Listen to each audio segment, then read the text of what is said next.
we couldn't walk by a Ringbrothers car. Amazing, amazing charger. You guys have done a lot of chargers, and they're always a home run.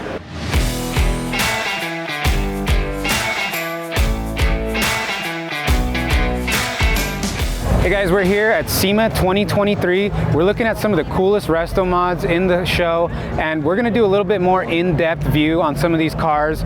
We had a chance to talk to some of the actual owners and builders of these cars and get real good ideas, the details, the handiwork. Some of these cars have thousands of man hours in them, years of build time. There's no way we could squeeze it all in, but we're gonna try and show you some of the best.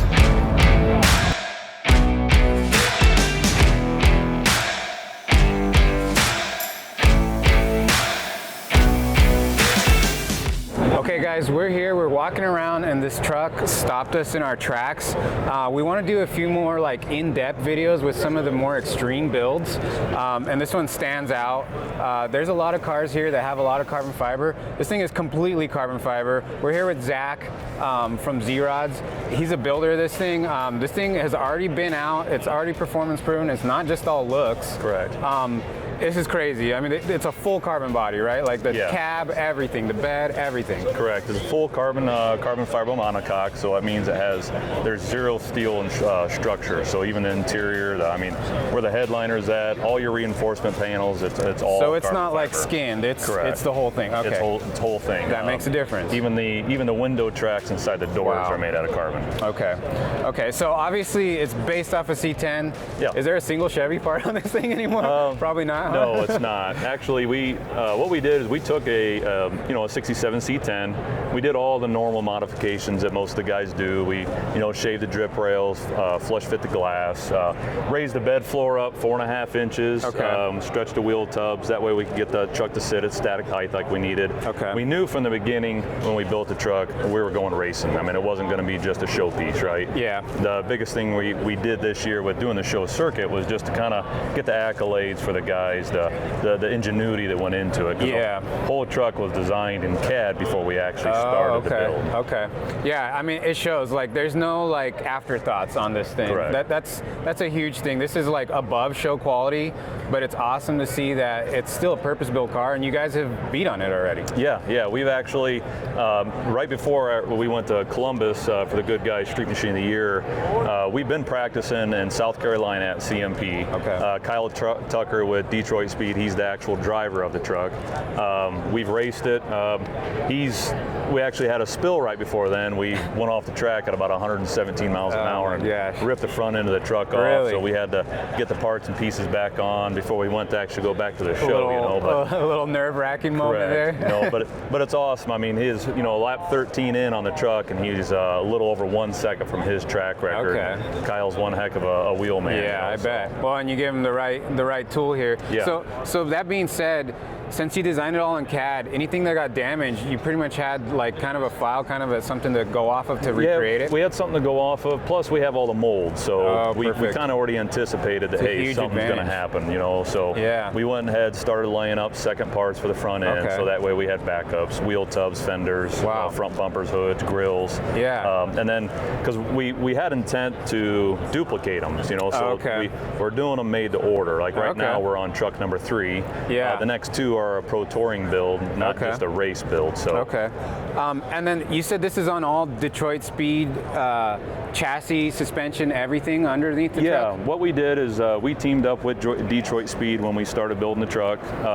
So it's kind of a hybrid. We kind of put our own chassis underneath it in CAD. We worked with some of the cross members and frame rails like we wanted it, but then we outfitted them with Detroit Speed components. So we shipped it down to Detroit Speed. Cool. They took it from there, put the parts and components on it. Because obviously with Kyle driving it, he has the data he needs with his components, right? Yeah, right. So it was kind of like, hey, let's do this since we are racing it, so we have that data. So he was like, so you basically were able to incorporate like all the geometry and components that he's comfortable with and that he chassi's tuned and everything. Correct. And then you guys are able to handle like the full build aspect of the car. Correct. Okay. Yeah, because everything's C6 based. Even the rear axles are floating C6. I was gonna ask. So is it a transaxle in the rear still? No. So it's so we have a full sequential Sedov transmission. Okay. So which is all air shifter based. Okay. Sitting in front of it's a LSX Next 434 cubic inch. Okay. With Mass 305 heads. Mike Moran out of Michigan, Moran Motorsports, good friend. He built it. We're putting about 850 horse out, naturally aspirated. And sitting at 3,000 pounds, and that's with we got a 32-gallon tank in the back. So big amount of fuel in the back. Full fuel, and then that's a 16-quart oil system. Is what we have. Yeah, fluids add up on a road race type vehicle. Especially if we also have a full fire suppression, so we also threw the bottles in. And so it's got all the safety stuff that like a real proper race car would have. Correct. That's one. I mean, because like I said, initially that was our intent to put it together to go race. But obviously, as a truck come together, we all kind of stood back and said, wow, there's something here that we really need to go out and show. Okay. Yeah. Honestly, like, and I never even thought about all these panels being built off of molds versus like a hand fabricated steel vehicle. Yeah. Like the advantage, not only weight, but like you said, you were able to have the mold and reproduce that piece again. Yep, we're able to reproduce the parts, and that's even all, like I said, from the cab to all the inner structure, every piece you see in carbon there was obviously a mold constructed for it. And a lot of it was, some of it was digitally created, to where we digitally created the part. So in-house, we have our own scanners, our own design engineers. We have our own 5-axis CNC router, which that guy's got a 6-foot by 12-foot build table. So once the cab was made, everything on the interior of the cab was then digitally created from our scans.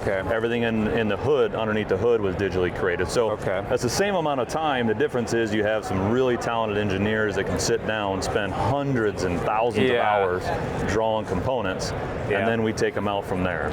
Yeah, it's just it's the way the future of building these cars. Like there's no more sitting down, trying it, trial and error. Oh, this didn't work, let me refabricate it. Even little things like I'm noticing all the bulkheads for the cage. I'm assuming those are all billet, CNC? All CNC. Some of them are actually stainless steel 3D printed. Oh, wow. So we actually had those 3D printed, stainless. But yes, a lot of them were machined. A lot of the stuff underneath the hood, our pedal, stuff we've done with the pedals and so on, have been machined in house. So we have our own machines as well. Yeah, nothing off the shelf really that you can identify on this car. Maybe a few fittings here and there, but that's about it, huh? Correct. Incredible, man.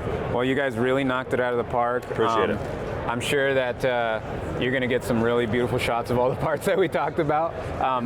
It's going to be tough for you because there's just a crowd around this thing the whole time. Yeah, that's one awesome thing it's been this year. It's really drawing the people in, and some of the people just because they can't believe. And even when we tell them it's all carbon fiber, it kind of seems like some of them walk away as non-believers that it's really that way. But well, like really I said, when I got drawn in initially to it, it's a beautiful truck. It sits right, everything seems right. But the longer you look at it, the more you notice that there's nothing original in this truck. And then being a full carbon, it's not a wrap, it's not a skinned body. Correct. It's just completely built. And you guys did it right, man. This is over the top. Appreciate it. Hats off to you guys. It caught my attention in a sea of like really nice vehicles. This thing still stands out. So awesome. Really appreciate it. Thanks for talking with us. Appreciate it. Thank you. Where can we find out more about you guys? You can check us out online and Instagram at Fiber Forge Composites or Z-Rod Customs.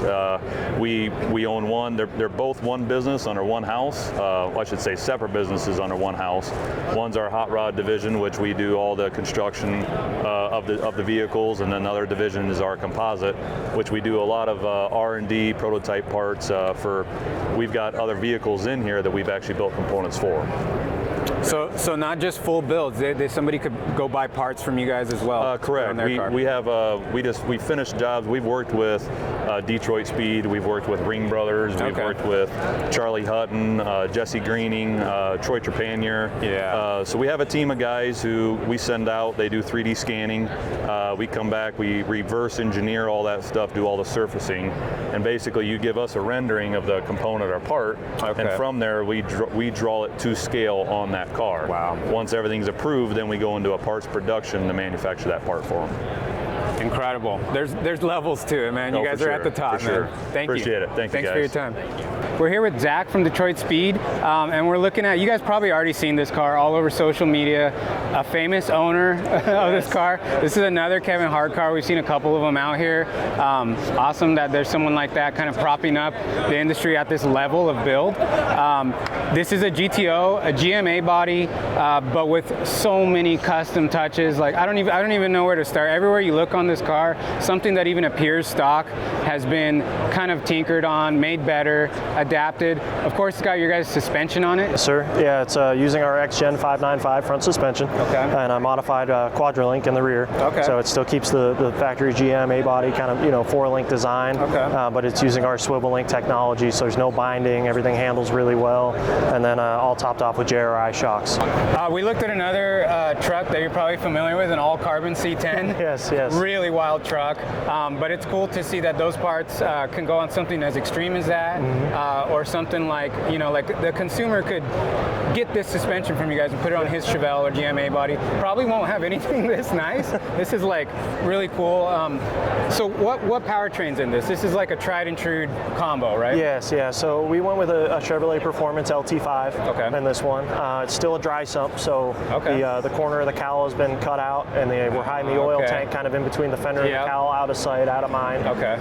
So Chevrolet LT5 makes about 755 horsepower. Plenty. And then we're using a Bullard Performance T56 transmission and a Gear FX 9-inch in the rear with a 382 rear gear. So just a tried and true combo. You can't go wrong. It's going to put the power down. It's going to be reliable. That's it. Yeah, that's 100% what we were trying to go for. So at Detroit Speed, we're trying to build cars that are they're meant to be driven. Right. So they look good and they function as good as they look. I mean, you guys build like rolling art, and to know that like you guys are focused on making sure it works. You know, that's a huge thing. It's still a car. It's got to do cool car things. A lot of the custom touches I noticed right off the bat, all the fit and finish on that front nose piece on these cars is notorious for being a little bit wonky from the factory, and you guys got it dialed.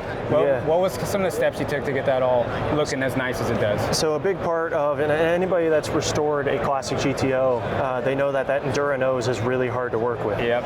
So we eliminated it altogether. So we actually used the front bumper from a Le Mans. So it started out as a chrome steel front bumper, and then we retrofitted all of the GTO Hideaway headlights into that Le Mans bumper. But it allowed us to create solid mounting points, body work it really nice to the fenders, and just get that fitment that you know you don't get with the Endura nose. Your guys' gaps and fitment is just it's crazy good. Even all the window trim, even though it's like powder coated, it's fitted like way better. It looks like all this cowling is custom hand fabricated. Yeah, so we got a lot of custom touches really throughout the engine bay, but the cowl as well.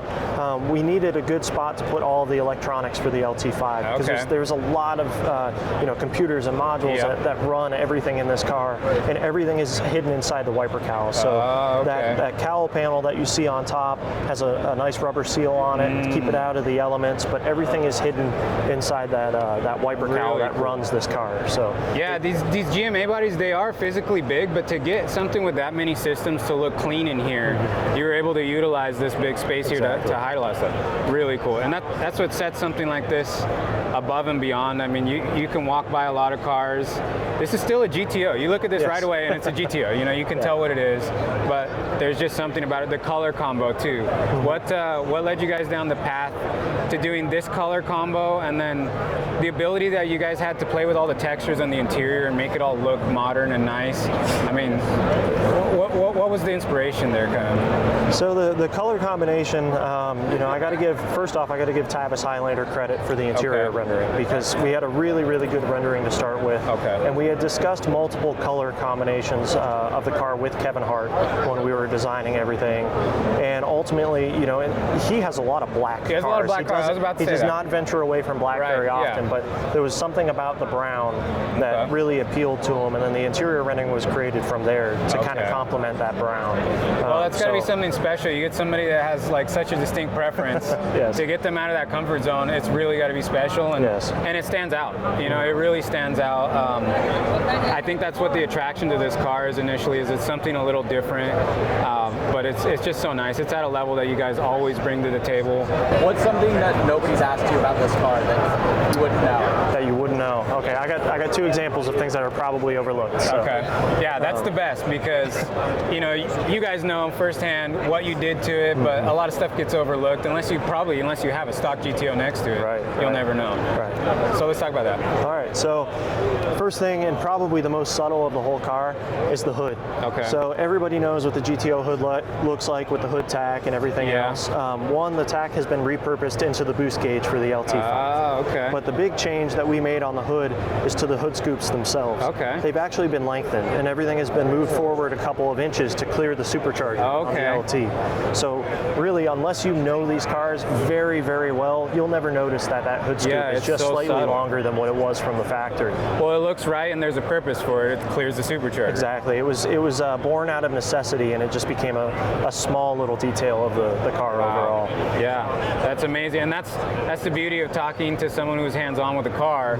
You would never notice that just right off the bat. And then the other small detail we have, the lower valance. Not only have we, everything is based off of this factory valance, but the peak has been built out to the Le Mans bumper. I see. Normally there's like a license plate provision there? Yes, sir. Yeah, there's normally a license plate provision there, and then the lower grills are actually 3D printed replicas of the larger GTO grill above. Oh, wow. So unless you get down really low and you look at that, that's something that's really overlooked. Well, and like you said, replicating the shape of it, it just looks right at home on the car. But yeah, no one would realize how much work it takes to get something to look like it was supposed to be there. And you're not just doing stuff for the sake of doing it. I mean, this like really works on the car. Thank you. Amazing. Very cool. Yeah, and there's custom touches throughout. We could keep talking about this car forever. I noticed like even the door lock cylinder is recessed a little bit. The GTO badging is custom in the back. I mean, it just goes on and on. You guys just didn't leave any stone unturned with this thing. Yeah, so we focused on a lot of details. You mentioned the GTO badging in the back, so that's a factory marker light, but the GTO script is usually white. Okay. And since we have the touches of gold in the engine bay and in the interior, we decided to carry that throughout the car. So not only do you see it on stuff like the front emblem and the grille, the rear markers, that script has been repainted in gold as well. So we wanted to work those little details in. No matter where you look, there's just that little bit of touch of gold, so to speak, and it kind of gives it almost like a higher end feel, right, to a pro touring car. The interior is the same way. There's just little details all mixed throughout. The pointers on the gauges, I mean, it's all the same gold. It's so cohesive too because it goes throughout the engine bay, the outside of the car, the interior. It ties it all in, and the way you guys have like a lot of the satin textures contrasting with the gloss, it's just. It takes somebody at your guys' level to produce something like this. Thank you. We appreciate it. Awesome.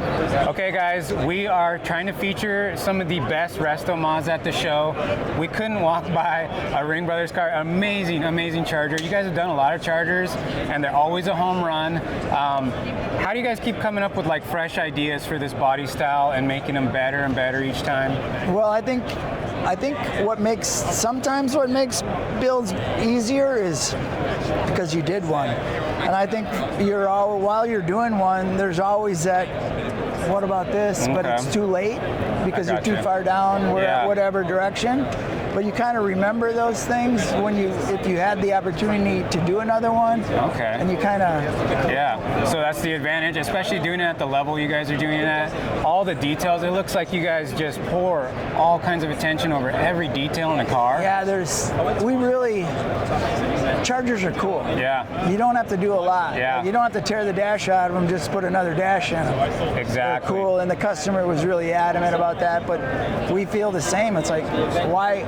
You don't have to change things to change it. Exactly. Just doing it for the sake of doing it. Everyone knows you can.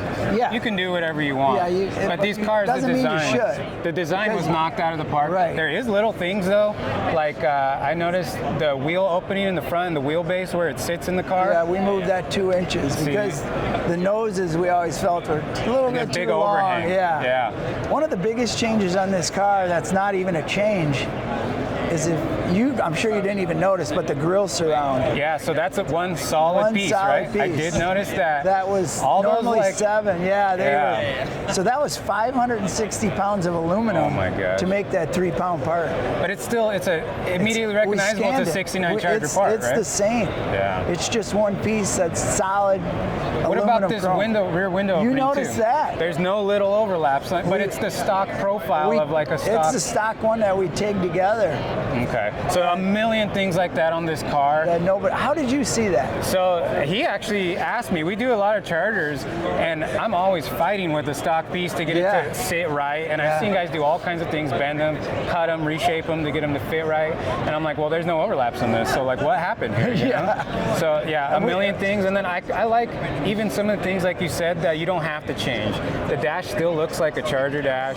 The door handles, you guys are famous for making we have our own, but it's like and those ones look cool. right. They look right like, on the car.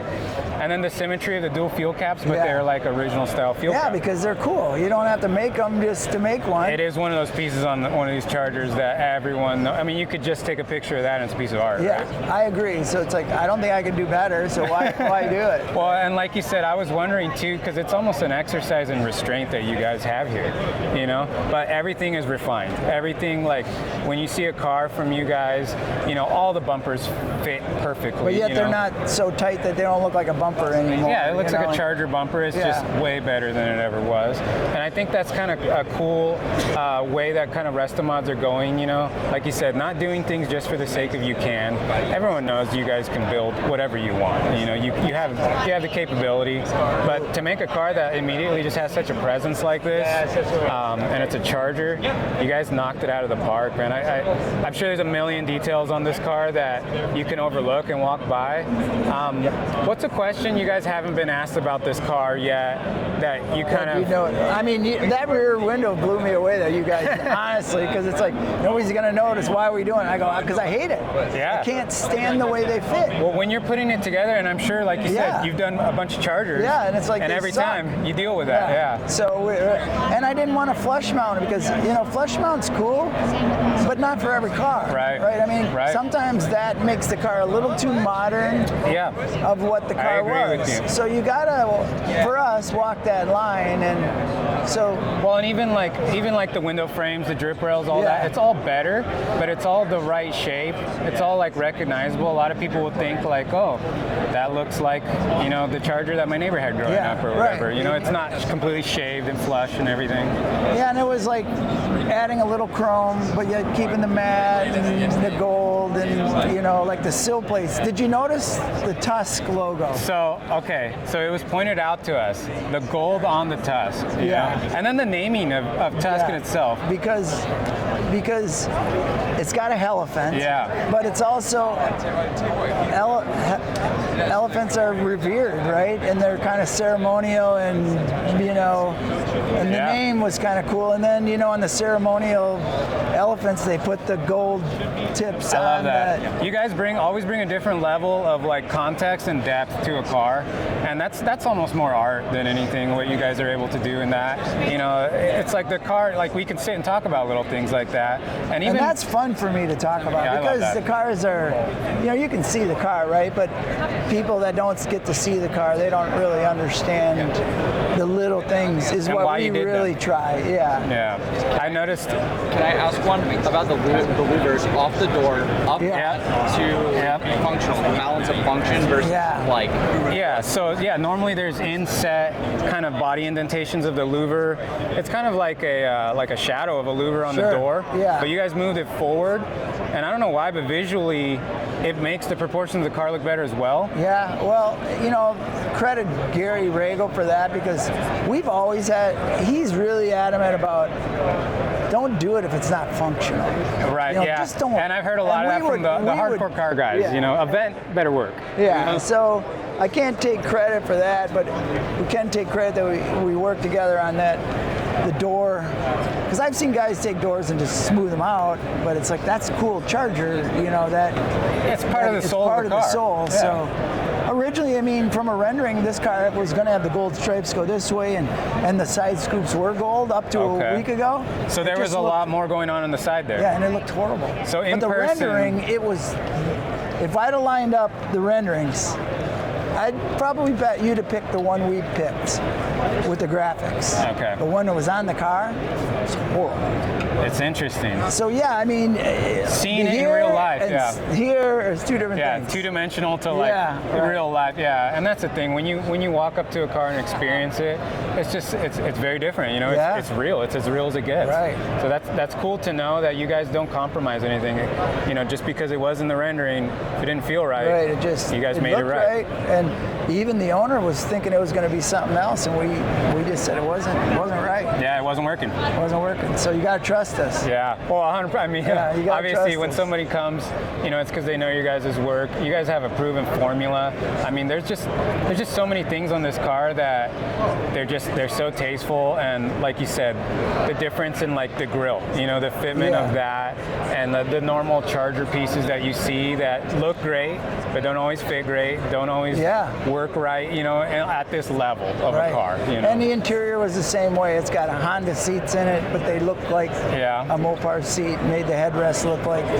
So I mean, an OE spends however millions of dollars developing a seat. Yeah, and everybody why not wants make it right for the car? Yeah, so makes sense. But don't lose what the car was. I mean, those are pretty iconic headrests. Yeah, they really that are made to look like they the really are. originals. And these cars too, when you have all the windows down, it like really frames the interior. So you want to see the right shapes that the designers had in mind when they penned this car. Amazing. You guys, I mean, we could probably talk about it all day. I'm sure you're going to talk about it all day.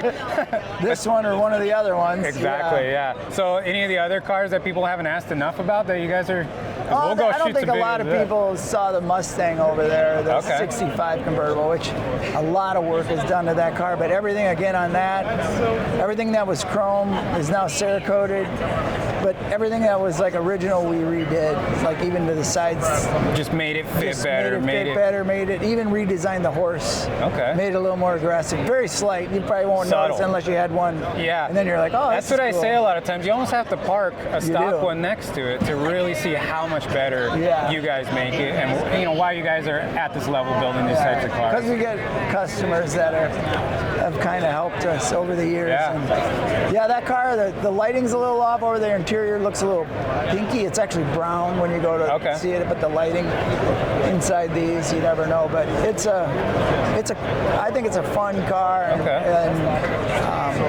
You know, we actually wanted to ask that because sometimes you guys bring a lot of cars, and obviously this one being revealed and stuff is getting a lot of attention. But coming from the builder, sometimes they have a little more heart in another car that the public doesn't notice. So it's always nice to ask and get that perspective too. But the Rolls is fun too. Yeah. Have you seen it yet? Yeah, I mean, it's very stock, different. but it's like, really the effort was on the inside. And getting rid of that tense Queen Anne wood to me, whatever you want to call it. Yeah, it's a little bit, So it feels like an old teapot. Yeah, it's like I can't. So it was fun to really hit the inside, and I don't know if you saw the headliner in it. Yep. I love your guys' design too. You bring, you know, a lot of people can deliver a quality car, but the design that you guys deliver alongside that just knocks it out of the park. It works every time. This car has an absolute presence, still recognizable as a Charger, but if you parked a stock one next to it, it just would blow it away. Yeah, it would blow it away. Well, thank you so much for your time. I appreciate it.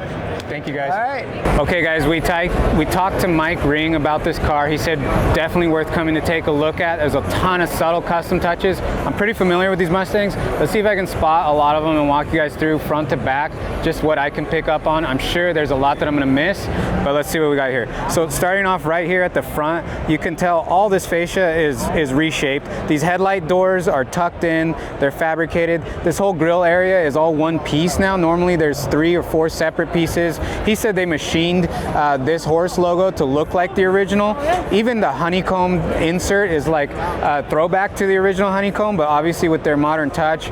Bumpers are tightened and tucked. This whole front valance here is reshaped. You can see it sits a little lower. The original turn signal is completely opened up and bigger inset. Under the hood, there's a ton of custom fabrication work.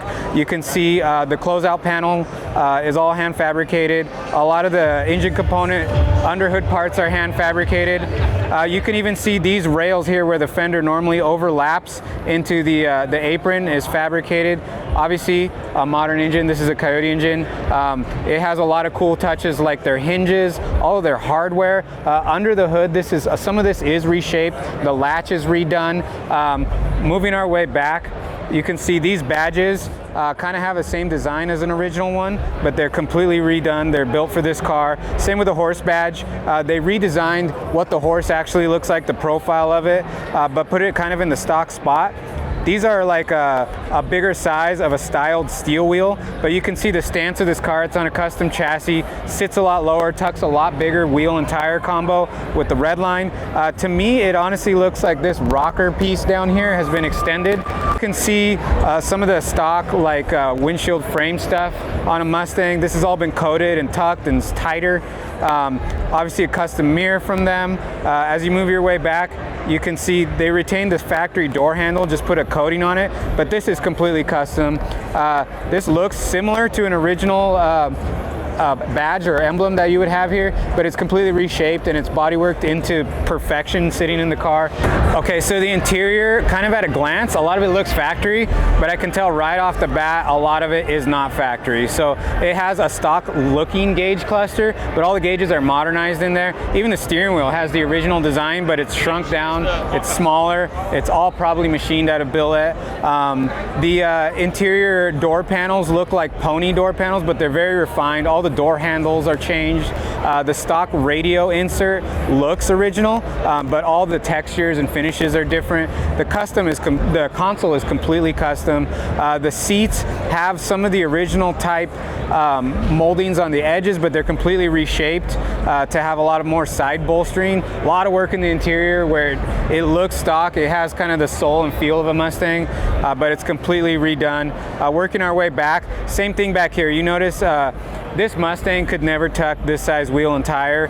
The way they have it all set up on the chassis, it tucks it nicely. In the back, there's a lot of work back here too. Obviously, all this trunk enclosure stuff is custom. The hinges are custom.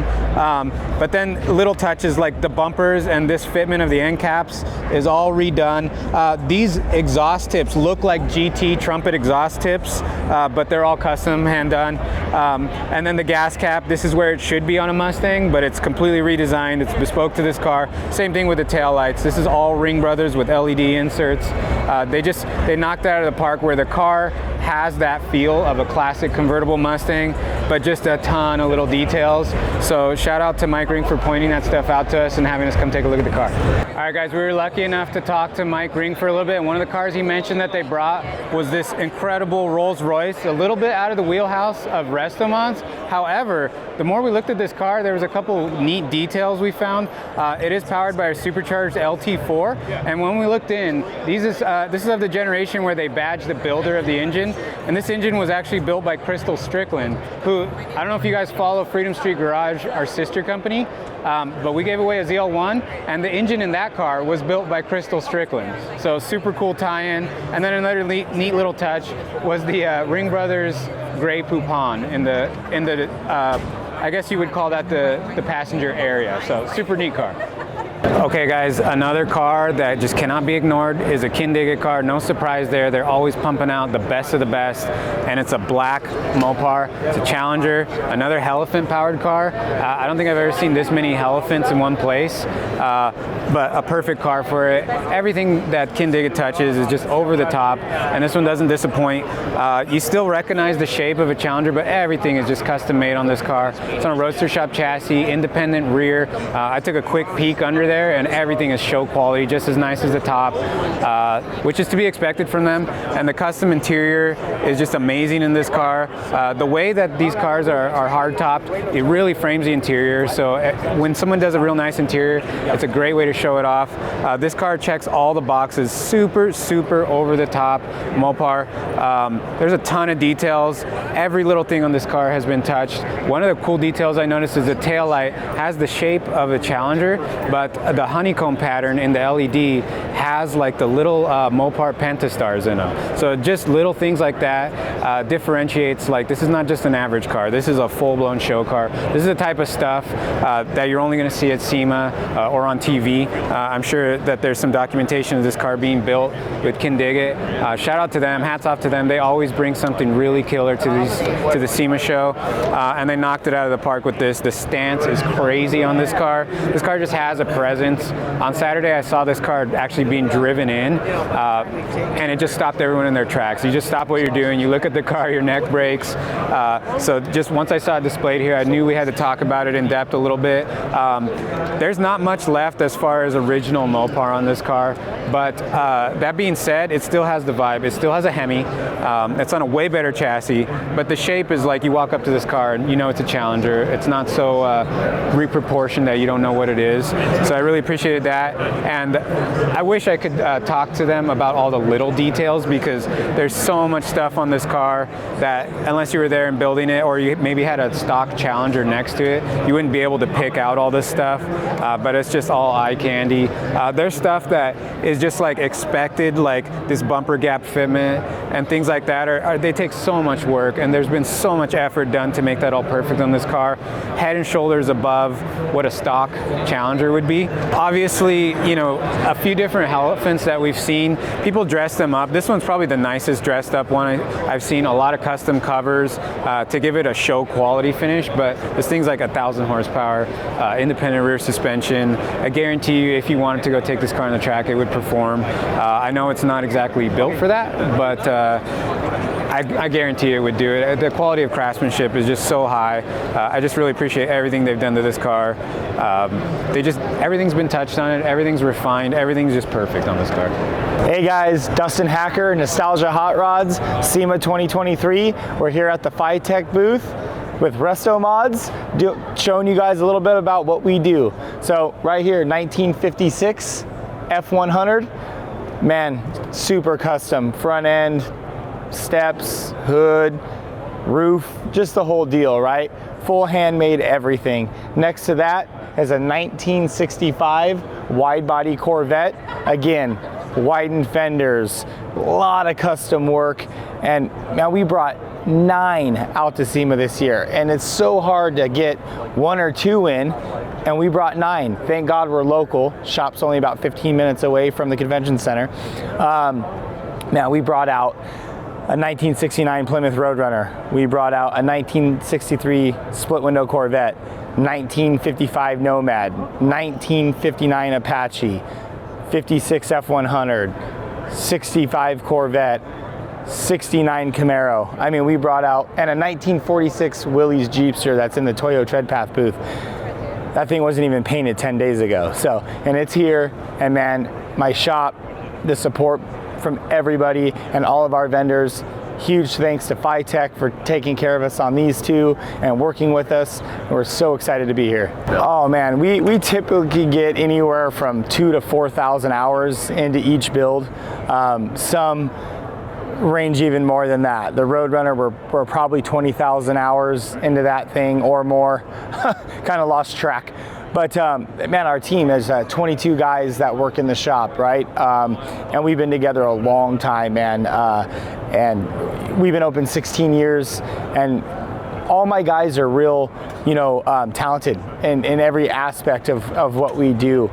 Some better at other things than others, but our shop is so well-rounded with what we do that we can kind of do anything, be anywhere. Any guy can be anywhere and doing anything. So that helps, especially when you're crunching to get 9 of these things done, and you're nowhere near the finish line and you're 30 days away, you know? So, but yeah, that's what the shop consists of, man. Oh man, the Battle of the Builders, which we didn't even make the top 40, which kind of bummed about that, but it is what it is, man. There's a lot of good competition here. The builders, I mean, all the builders, right? We're all shooting for the same thing, perfection. And the top builders that made the top 40, they deserve it, man. And maybe we'll get it next year. Yeah, dude, you know, SEMA in a whole is just, you know, all the industry leaders are here, you know, right? And it's what we do. So,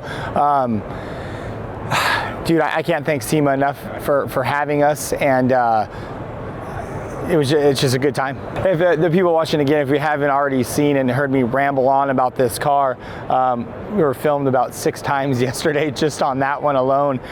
Even SEMA Battle of the Builders, man, they did a pretty cool little filming, and going to be on that TV show. But and the Roadrunner, is a different animal, man. It's a fully hand-built car, and I know a lot of people say that, but when I say hand-built on that, every single piece is one-off. Every single piece is handmade. Like I said, we're 20 to 25,000 hours into that car. The interior is fully handcrafted out of wood. Interior alone, man, we're over $400,000 in interior. You know, I know that sounds crazy, but when you're 4 years into handcrafting something, you know, every hour adds up. And the car in general, I think, you know, that car's a love or hate, right? A lot of people love it, a lot of people hate it, and it's an art piece, man. Not everybody likes Vincent Van Gogh, you know, like, but we're artists, and that car is special to me just because I've been building it for 8 years, right? It's like a part of the family. it's a permanent fixture that's been sitting at the shop for a very long time, and the design of the car came from me and the owner, George Abitan, and I think we hit it right on the head. It definitely a different style, but we're getting a lot of good feedback from it. So that's amazing. I really appreciate you taking the time to talk. Yeah, of course. All right, guys, we're here with Jesus Lopez of Lopez Performance, and let's talk about the '69 Camaro. I saw you guys work with Sean Smith Designs on the initial design of this car. Right.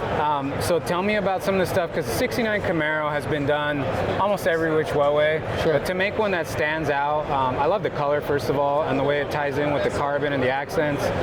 What was kind of some of the things you guys were thinking about when you were initially like visualizing this car? Yeah, so we got Sean Smith involved early on the build, and that was the main focus. What can we do to make this Camaro stand out and not blend in with the rest? So instantly was, okay, maybe we give it a little European flair, add a little bit of carbon fiber, you know, obviously a great interior by my family, Gabe's Custom Interiors, okay. But also the color. It was tough because we wanted to do something different. 69 Camaro, like you said, has been done so many ways. Yeah. What can we paint this car that is going to pull you and attract you from a mile away, right? Right. So then we started mixing up some colors, and it took us 3 months to mix this paint. We call it Solar Flare Bronze. Okay. It's done in Glacier paint line. Obviously, my guys killed the bodywork. This thing is super straight. Yeah, it's amazing. There's so many custom body touches. Like, I mean, everything's reshaped in the back, right? Like, none of this is like a normal Camaro shape as far as like. No, so the bumper is actually lowered half an inch. Okay. This body line has been extended all the way to the end to kind of complete that. The rear, the ends of the rear bumper have been tucked in and flush. We pushed the bumper in also about half an inch. Okay. This rear diffuser is all custom made, 3D design, and built for us. So, Brothers Composites, they do all our carbon fiber work out of Wisconsin. They did an excellent job on all the carbon work, so we're super proud to be partnered with them and do the carbon fiber work. Yeah, you guys brought like all the big heavy hitters in for this one, and that interior, man, you guys like shine on that, and that's crazy. Yeah, we told my dad, you know what, no limitations on this one. Let's just run wild with it and do whatever you guys want. Junior and his wife Celeste, the owners, were heavily involved in the color choosing process of the leather and all that good stuff. So they finally found some nice browns and blacks that we wanted to use. We always like that real matte leather, not real shiny, so that gives it that nice, you know, smooth look. That's a big thing in the interior, right? It's selecting materials because you're interacting with it, you're sitting in it. The way it feels is just as much important as the way it looks, right? Yeah, I mean, it's always like, it's the cockpit, you know? The guy's in there, he wants it to feel high-end, luxurious.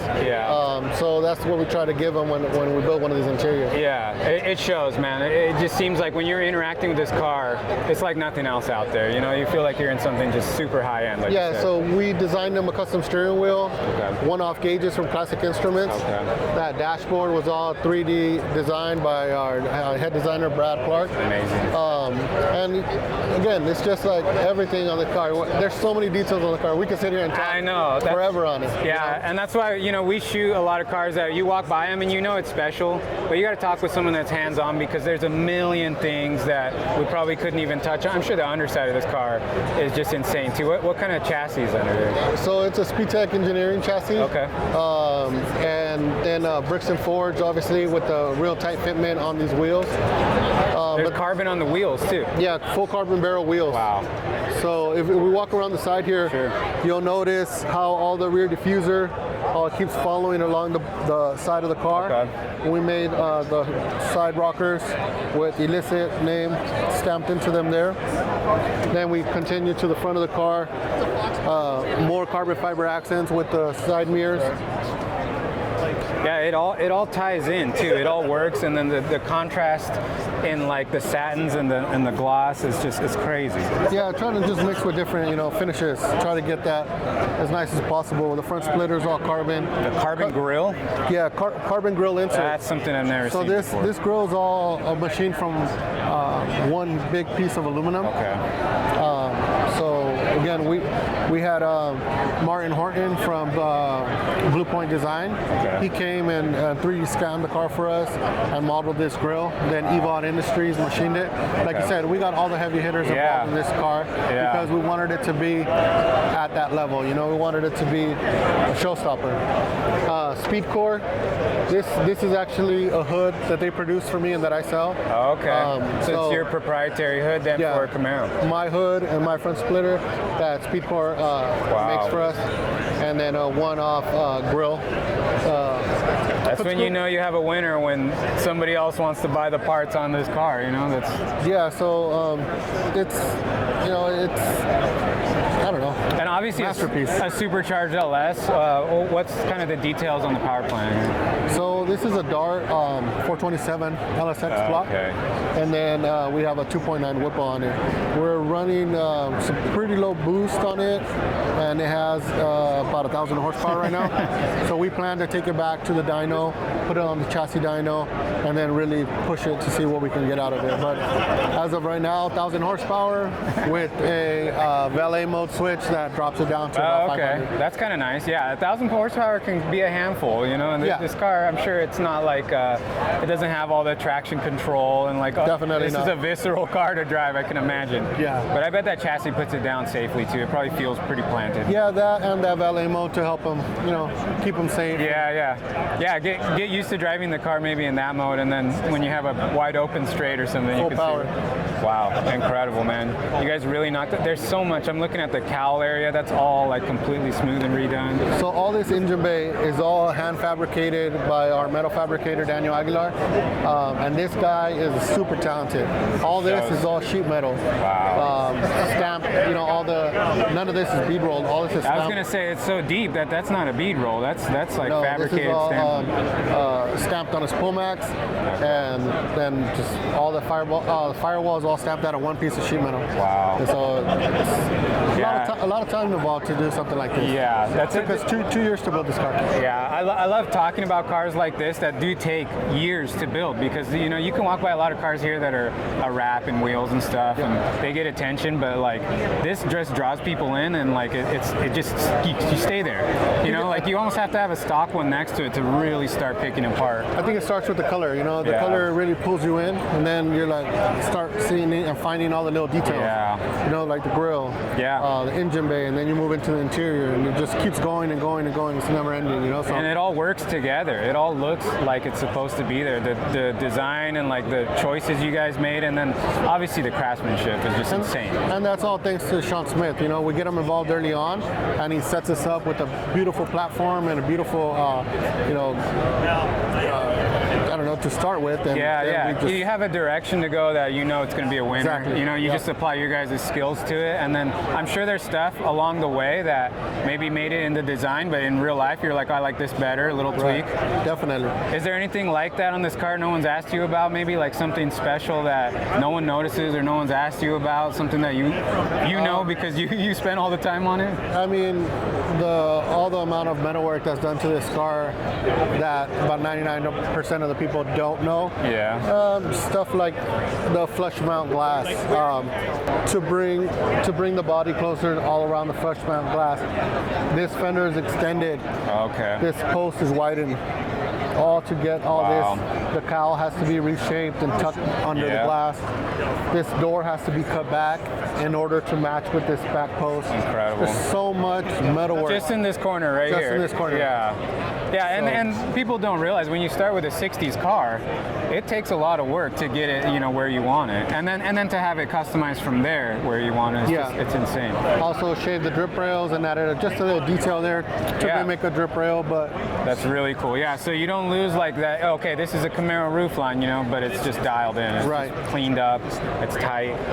Yeah, they say fabricators live in a world where like time is just a different concept of time for them, you know? Yeah, I mean, it's all time and money, that's it. That's it, right? We throw enough money at it and we throw enough time at it. Well, and with talent. And talent, that's what I was gonna say. You guys bring that to the table. The craftsmanship is just incredible, and the execution. I mean, you guys nailed it, man. Thank you. Well, thank you for your time. Thank you for talking about it. Absolutely. Love to see stuff of this caliber here. There's only a handful of cars like this in the world, so I appreciate congrats to you for knocking it out of the park. Okay, guys, we're here with Steve, the owner of, hands down, the most beautiful GTO I've probably ever seen, much less amongst all the cars here. This thing stands out. Thank you. You know, kudos to you and the whole team that built this thing. There's so many details on this car. We could probably talk for 2 or 3 hours about all the details and stuff. Initially, obviously, the color brings you in. I'm sure you get a ton of comments about that because it just suits the body style so well. We talked earlier, Sean Smith did the initial design work. That's correct. It sounds like a big team of guys all came together to do different disciplines to build the car. So let's talk about, like, basically ground up. This is on a chassis, a Roadster Shop chassis? It's on a Roadster Shop chassis. Okay. It's the IRS chassis. Oh, okay. So it's all independent suspension, which was a challenge for the wheels because we wanted, being that it's like a Corvette where there's no lip. Yeah. So we getting had to that lip to look right with the offsets. Squeezed and stuff. it down to the last 1/4 of an inch. Yes. Okay. And then these are EVOD wheels, and it looks like they're kind of a mix between a couple different Pontiac designs. So EVOD did the machining. Sean did the designing on the wheel. Okay. And we wanted it to look a little different than all the other American wheel styles. Sure. You know, that 5-spoke. Yeah. So we gave it a raised lip, little raised right in here. Yeah. Changed a few things. But then we went with colors that were real similar to the traditional. Okay. And then in the center, rather than put a GTO emblem, we went with the Chief Pontiac. Chief head, okay. And what's interesting is that I had the Chief's face removed. Okay. And I had my son's face Oh, scanned. there you go. Yeah, Man, there's so many cool custom touches. Like, that's why I love talking to the owner and then the builders, because stuff like that, who would know, you know? Yeah. Is there anything else like that you're like, you know, nobody's asked you about, but you know it's there because, you know, you just poured so many hours probably over this car? Well, one of the things, we used a lot of Ringbrothers parts. Okay. And something that you don't usually see is the covers on the blower. Oh, okay. So those were from Ringbrothers a few years back, and then we modified them to make them work. Wow. And rather than go with a Pontiac engine, we went with the Dart 427. Okay. Big power there. Big power, all the good stuff inside of it internally, but kept a Pontiac, you know, look to the engine as much as we could. Yeah, yeah. It's a dry sump engine? No. So what you're seeing here, I know you're asking about the box here. Yep. That's actually an ice box. Okay. So we made sure that all the plumbing is -10. Okay. So it's got real oversized plumbing to the supercharger. So there's a lot, I mean, have you dynoed it? I'm sure this thing is like well capable for 4-digit power. We're estimating it's about 1,100 horsepower. Okay. We had the engine was built by a company out in Santa Fe Springs, Illinois.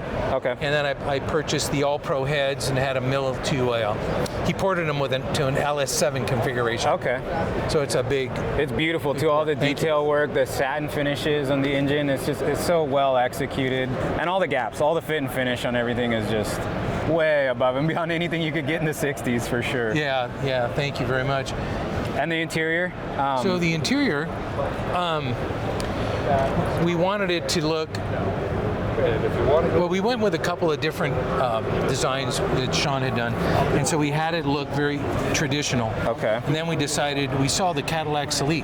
Okay. And some of the design cues on that. So we shaped it. We didn't want any flat panels. Okay. So everything has shape. Wow, yeah. Even the metalwork, all of it has shape to it. And even when you open the door, it's all just finished in the jam here. It continues on. There's nothing. Wow. So we cut the pinch weld. We cut it off and welded this up, cleaned it up, so that it comes up flat. Wow.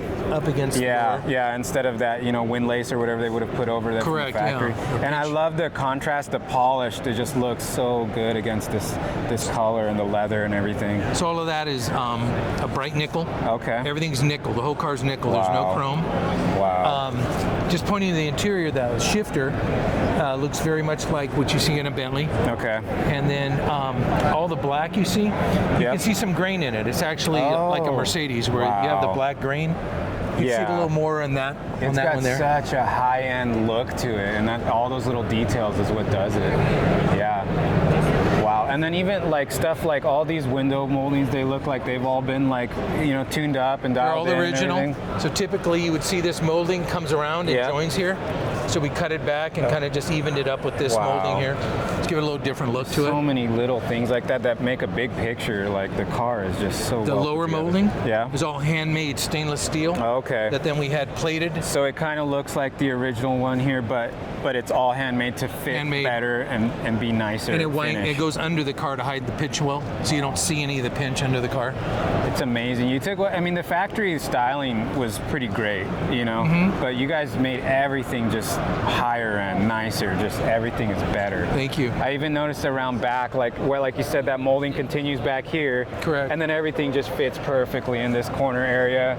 These GM cars are notorious for just having a lot of, mismatched gaps and what have you. So another thing I'll point out is the taillights on a GTO.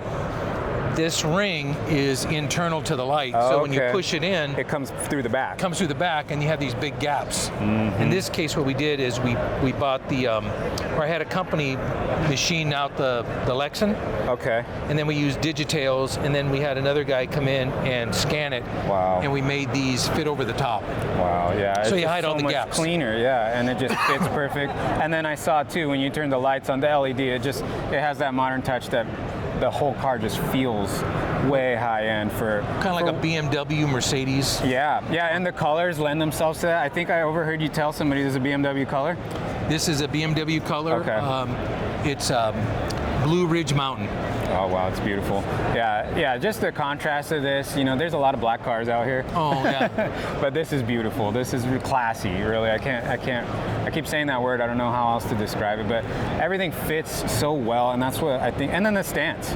Wheels, tires, and stance is kind of what sets the tone for a car. Yeah, right. And you guys nailed it with this thing. Yeah, we shoved 20-inch wheels in the back, and that's the biggest Michelin tire you can get, which is the 345 30. Yeah. 20. Well, you need it with that power level. Oh, I will. Yeah. So did the car you debuted it here then, huh?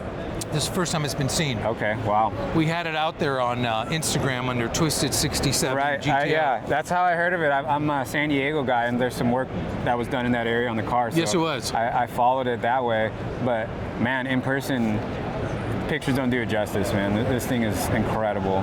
Shout out to everybody involved. It was just such a good. Thank you. Owner, you seemed really involved in the build, which is not something you see a ton. Can you talk a little bit about that, like your input, your influence on it?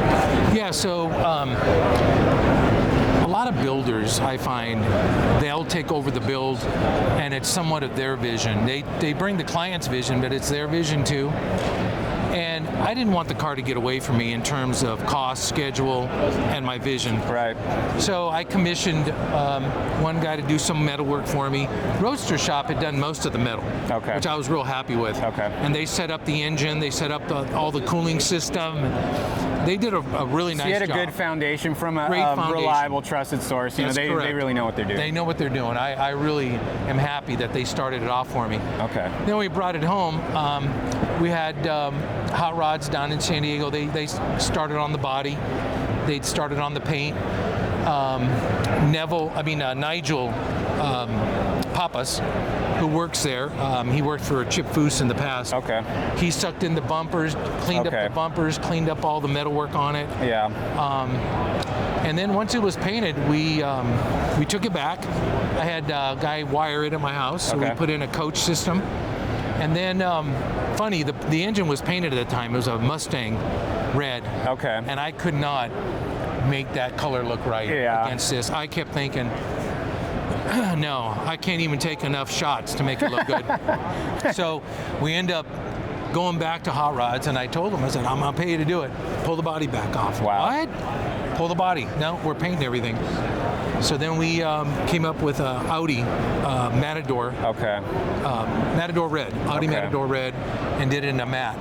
Wow. And so that's how that turned out. But yeah, so I moved it along, and then I picked the interior shop that I wanted to work with. Okay. I worked with a guy who did all the 3D scanning, and he did a lot of the machining for me. And then I gave that to the interior shop.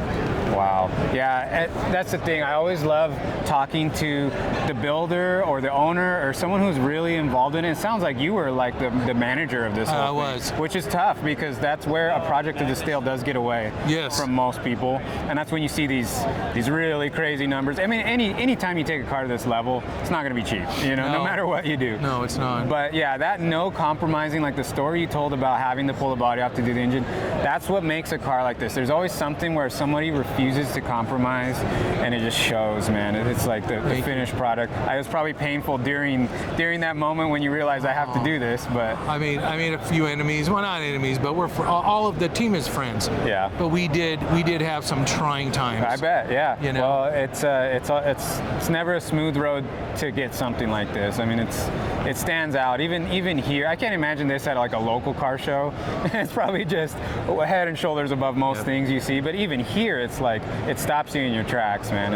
It's like already like I love GTOs already. GMA bodies in general, pretty good car. But man, this is just over the top. Well, I appreciate hearing that, and I think the team really appreciates hearing that. I'll make sure I pass it on to them. Yeah, kudos to them. I know that, you know, stuff like this takes a long time, and everyone involved has their heart and soul into it. So. They do. Even though they get paid, they feel personally attached to it. I bet. Yeah, the interior shop definitely feels personally attached to it. So those guys, they did a bang-up job for me. It shows, man. It's like that's the other thing too. You know, there's a lot of interiors here. This one stands out. Even the details you told me. I mean, it's still like you look at the dash and you're like, well, that's a GTO dash. But everything about it that you can, every single knob, everything is just way over the top, you know. Yeah, I like that you kept the layout. You didn't change things. No. Just because you wanted it to look different. I mean, you kept the soul of this car, but it just stops you in your tracks. It's not like you can look at a regular GTO and you won't get the same feeling you get with this car. So my last build with Sean, it was the infrared Camaro. Okay. When we took that car, I told him. that car. Thank you. That was you. Okay. Yeah. So I told him. I said, if we drop that off in Stuttgart, Germany, how would they return the car to us? And I think we hit that one too. Yeah. And the same thing here. If we drop this off in England or Italy, how would they give it back to us? I love that. And you have to have a design premise like you as an owner to even have that foresight to give to him. That's amazing, and it shows. And we've noticed something, a trend. We've been looking at a lot of really nice cars around here, and Sean's name is involved in a lot of them. So yes, he is. It's a good partnership to have, and then now you have two cars with his touch on them. So amazing, man. Well, super cool. Thank you for taking time with us today. Thank you so much. Appreciate for talking with us. Alrighty. Thank you. Okay, guys, that was a long day, but we wrapped it up. We talked to some amazing owners and builders of these cars, looked at some really cool cars. I hope you guys love the details of these RestoMods. We brought you some of the best RestoMods we saw in the haul. I love talking details and nerding out on these cars, so I hope you guys like some of the more in-depth reviews. And as always, if you want a RestoMod of your own, or you just want to add to your collection, whatever the case, visit RestoMods.com. We give away a car every 3 months, so get in there to win.